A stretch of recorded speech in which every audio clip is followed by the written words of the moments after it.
चलिए आगे बढ़ जाते हैं। मिडिल ईस्ट में भले ही सीजफायर की बातें हो रही हों, लेकिन हकीकत में महायुद्ध का तनाव अभी तक खत्म नहीं हुआ है। और ऐसे में माना जा रहा है कि डोनाल्ड ट्रंप ने भले ही सीजफायर का ऐलान किया हो और ट्रंप की सरकार ये दिखाने में जुटी हुई है कि कैसे ईरान को हमने झुकाया, लेकिन ये सच से काफी परे है।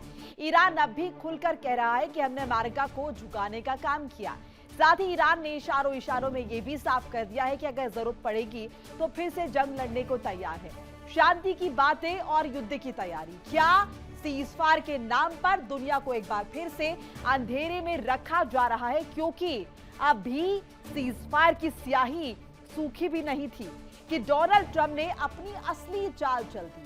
ईरान को हथियार देने वाले देशों पर 50% टैरिफ का ऐलान कर ट्रंप ने साफ कर दिया कि उनकी नीति शांति नहीं, शह और मात की है। और ये अब नजर आने लगा। एक तरफ इजराइल जिस तरीके से लेबनान पर लगातार अटैक कर रहा है और कोशिश की जा रही है कि दबदबा कायम रखा जाए, दूसरी तरफ जिस तरीके से राष्ट्रपति ट्रंप ने ये ऐलान किया है। अब देखिए, मिडिल ईस्ट में सीजफायर पर नहीं बनी है बात। ये तो लग रहा है साफ कि सीजफायर पर नहीं बनी है बात, चूंकि फिर बिगड़ते जा रहे हालात और लेबनान पर हमले के बाद ईरान ने आंख भी दिखा दिया। ईरान, इजराइल, अमेरिका में फिर से ठन गई है। हमले और सीजफायर एक साथ नहीं चलेंगे, ये ईरान की तरफ से साफ कर दिया गया है कि हमले और सीजफायर एक साथ नहीं चलेंगे। अगर सीजफायर हो चुका है तो फिर अटैक क्यों किए जा रहे हैं? ये ईरान की तरफ से सवाल दागा गया है, सवाल पूछा गया है। इजराइल लगातार लेबनान पर अटैक्स कर रहा है और किस तरीके से 10 मिनट के अंतराल में 100 से ज्यादा मिसाइल्स दागी गई हैं। 182 से ज्यादा लोग इसका शिकार हो चुके हैं। ऐसे में ये जो संघर्ष है ये लगातार मिडिल ईस्ट में चल रहा है। दूसरी तरफ अमेरिका का पक्ष ये है कि सीजफायर ईरान और अमेरिका के बीच हुआ है। ऐसे में लेबनान का यहाँ पर अगर हम देखें, लेबनान का को इंक्लूड करना यहाँ पर किसी भी तरीके से वाजिब नजर नहीं आता। मेरे साथ गीतू भी जुड़ चुकी है, मेरी सहयोगी।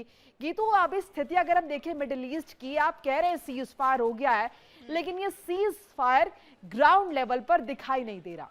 बिल्कुल, और ये देखिए असंतोष बहुत ज़्यादा बढ़ता हुआ दिखाई दे रहा है। सीज फायर कब खत्म हो जाए ये भी कहना अब ऐसा लग रहा है कि मुश्किल है, क्योंकि सीज फायर को लेकर लगातार ये कहा जा रहा था 15 दिनों का ये रेस्ट है। लेकिन इस बीच हम आपको बता दें, एक और बड़ी खबर आ रही है जिसमें कि ईरान ने अमेरिका को सीज फायर तोड़ने के लिए जिम्मेदार बता दिया है। यानी लेबनान पर जिस तरह के हमले हो रहे हैं, तो ट्रंप की धमकी के बाद ईरान से ये खबर सामने आ रही है कि सीज फायर टूटने की जिम्मेदारी अमेरिका की है।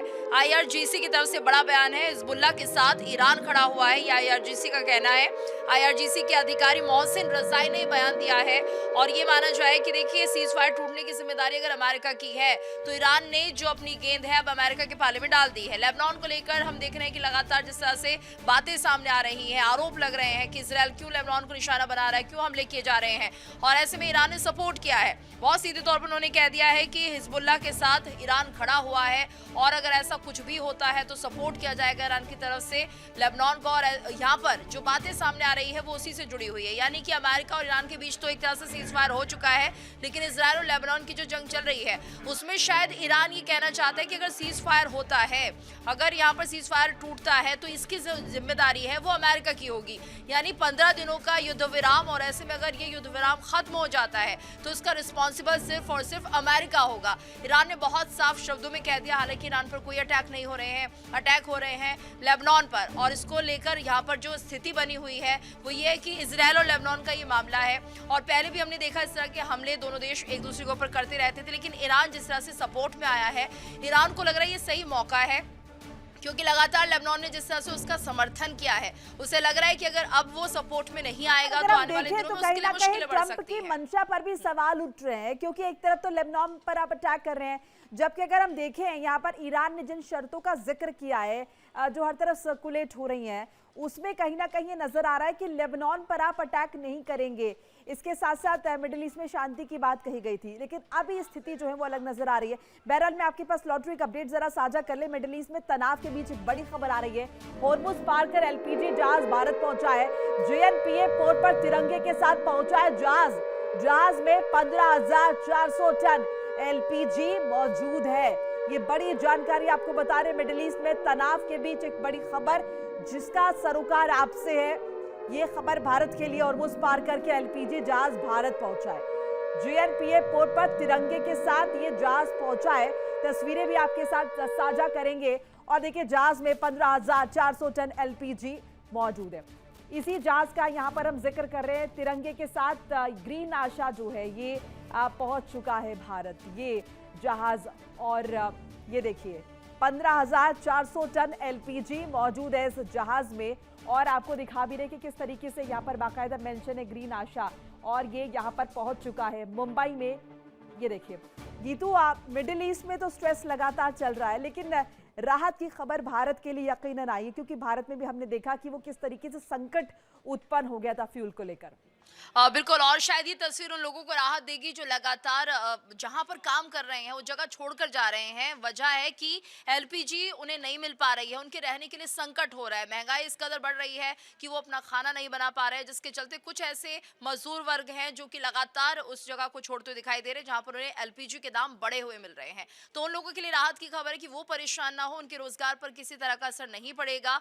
और ये जो एलपीजी गैस भारत आ रही है इसकी बहुत ज्यादा जरूरत है। कुल मिलाकर कई जगह अफवाहें हमें दिखाई दे रही थी, इसके अलावा जो स्टॉकिंग है वो दिखाई दे रहा है, यानी कि कुल जो ब्लैक मार्केटिंग शुरू हो गई थी एलपीजी को लेकर उस पर थोड़ा विराम लगता हुआ दिखाई देगा। तो भारत के लिए बहुत अच्छी खबर है। दूसरा ये कि भारत की जो कूटनीति है वो किस तरह से रहती है ये आज पूरा विश्व देख रहा है, और जरूरी इसलिए भी है क्योंकि इसी कूटनीति के तहत यहाँ पर भारत ने ईरान के साथ बातचीत करके हॉर्मुज स्ट्रेट से इन जहाजों को निकाला है, जहां से किसी भी देश के लिए बाहर निकलना मुश्किल हो पा रहा है। ऐसे में भारत कोशिश कर रहा है कि किसी भी तरह से वो जो हॉर्मुज स्ट्रेट है वहां पर अपने जहाज फंसने ना दे। और एहतियातन भारत को यह भी पता है कि हमारा जहाज अगर कोई एलपीजी फ्यूल लेकर आ भी रहा है तो उसे एस्कॉर्ट किया जाए, उसे पूरी सुरक्षा दी जाए।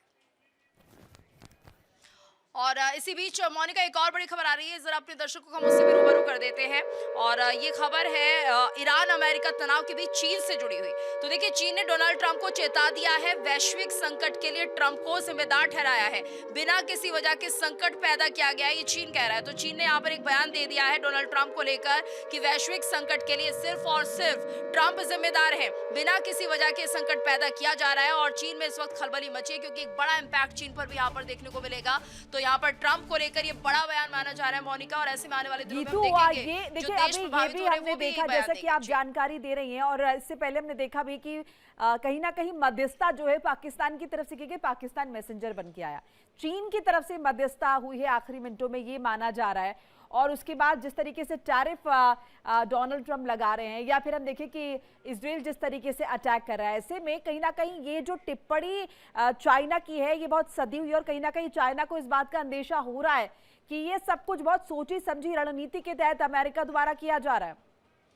हाँ बिल्कुल, और यहाँ पर चीन के लिए इसलिए भी मुश्किल है क्योंकि अगर ऐसा होता है, किसी भी तरह से जंग छिड़ती है तो एक प्रभाव चीन पर भी दिखाई देगा। और चीन अब तक हम देख रहे थे मध्यस्थता की बात कर रहा था, लेकिन ट्रंप ने जो फैसला लिया है, हमें लग रहा है कि अब जो स्थितियां बन रही है, एक तरह से अमेरिका ने अपने आप को मजबूत करने के लिए, एक बार फिर से देखने के लिए वो किस तैयारी के साथ दोबारा से अटैक करते हैं, एक विराम यहाँ पर लिया। और शायद यही जो सोच है मोनिका ईरान की भी रही होगी कि चलिए थोड़ा ब्रेक लिया जाए, सीज फायर किया जाए और देखा जाए किस तरह से दोबारा से अगर जंग शुरू होती है या किसी भी तरह से कोई एस्केलेशन होता है तो वो कितने तैयार है। तो ऐसे में ये माना जाए कि ये जो युद्ध विराम है सिर्फ सामने में ऐसा दिख रहा है और कुछ नहीं पता कब ये सीज फायर खत्म हो जाए। बिल्कुल ऐसी स्थिति नजर आ रही है। तो मैं आपके पास लॉटरी, इस बीच एक बड़ी खबर आ रही है, ईरान से एक तस्वीर सामने है। जरा दर्शकों को तस्वीर भी दिखाएंगे और समझाएंगे भी।